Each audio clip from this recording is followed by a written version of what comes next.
¿Te has preguntado por qué, a pesar de la reciente disminución de las tasas hipotecarias, los compradores de vivienda aún no están aprovechando la oportunidad? Te voy a explicar qué está ocurriendo en el mercado inmobiliario, por qué la demanda sigue en descenso y cómo proyectar su tendencia a futuro. Así que, comencemos. La demanda de vivienda sigue disminuyendo un 4% con respecto al mes pasado y es un 10,7% menor que hace un año. A pesar de la reducción de las tasas hipotecarias 6,73% esta semana, la tendencia a la baja de la demanda continúa. Existen dos tipos de factores que marcan los movimientos del mercado, en este caso el mercado inmobiliario: estacionalidad o ciclos del mercado y factores coyunturales. Primero, la estacionalidad o ciclos del mercado. Son circunstancias repetitivas que marcan los cambios año tras año y nos permite predecir y explicar la tendencia del mercado. Históricamente, la demanda de viviendas en Naples, Florida, tiende a subir de enero a marzo, provocado por el aumento de la población por la llegada de los pájaros de invierno snowbirds, y también es la mejor época para los residentes, pues empieza el año escolar. De abril a julio empieza a bajar cuando nos quedamos otra vez solos porque se van los visitantes. Si observamos en esta gráfica, podemos ver cómo estos ciclos han sido consistentes a lo largo de los años, y este año 2024 no ha sido la excepción, cumpliendo con este ciclo. Los factores coyunturales son eventos externos temporales que afectan la intensidad y duración de los ciclos, y en algunos casos son tan fuertes que marcan claramente la ruptura del ciclo y su comportamiento, como desastres naturales, política y comportamiento de la economía, eventos globales, etc.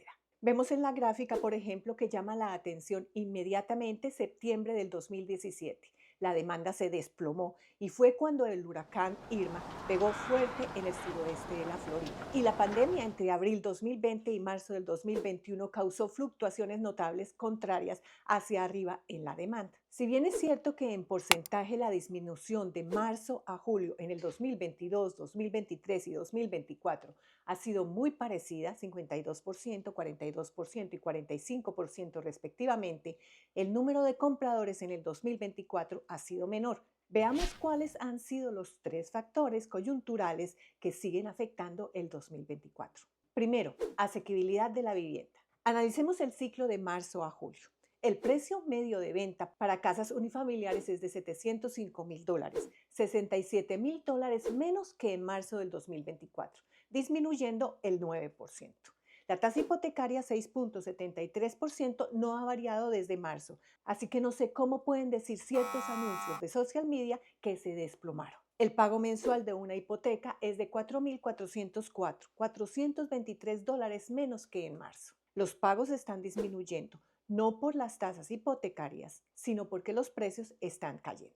El ingreso familiar mediano para Collier County es $111,000, $9,250 mensuales. Aunque es más asequible comprar ahora en comparación con la primavera, el pago mensual representa el 48% del ingreso, estando aún cerca de máximos históricos. Segundo, inventario. Aunque el inventario aumentó un 49,3% en un año, mostró también una disminución del 7,2% debido a que la oferta baja cada año de enero a julio y que, al igual que la demanda, estos se acentúan por factores coyunturales, que en el 2024 sigue siendo los dueños de casa que están amarrados a sus hipotecas con bajo interés. Y aunque el inventario se recuperó y sigue siendo más alto que en el 2021, el 52% del inventario lleva más de 90 días en el mercado, lo que indica que muchos de los listados de hoy no coinciden con los deseos o necesidades de los compradores de casa. Tercero, incertidumbre económica y política. A pesar de que las elecciones presidenciales no han afectado significativamente la demanda en el pasado, la actual inestabilidad económica, la inflación y el temor a una posible crisis económica están haciendo que los compradores esperen un desplome en los precios y las tasas de interés. Sin embargo, este es un pensamiento equivocado, porque una crisis económica suele afectar los ingresos laborales y aumentar el desempleo, lo que dificulta obtener un préstamo, incluso para una buena oportunidad en el mercado.